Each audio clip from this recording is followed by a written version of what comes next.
Հրայր Թովմասյանը դեռևս չգիտի, թե ովքեր են Երևանի սրճարաններից մեկում արված գաղտնի ձայնագրության հեղինակները։ Թե այդ մարդիկ իրենց ձայնագրությունը որոշել են հրապարակել, այստեղ ոչ ոք ոչինչ չի կարող անել։ Արդարադատության նախարարն ակնարկում է, որ ձայնագրության հեղինակ կարող է լինել գործող անձանցից մեկը, այնուհետև նախարարը բարոյական լինելու կոչեր է անում ձայնագրության հերոսներին։ Ամենամեծ անբարոյականությունը այն է, երբ որ մարդը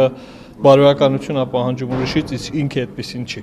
Ձայնագրության հերոսներից մեկը Լևոն Զուրաբյանը նախարարի խոսքերի մեջ խոստովանություն է տեսնում, հեղինակն իրենք են։ Դա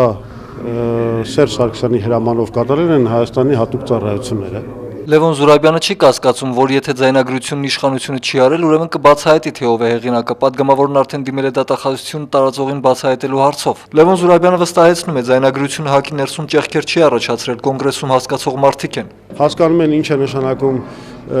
հատուկ ծառայությունների կողմից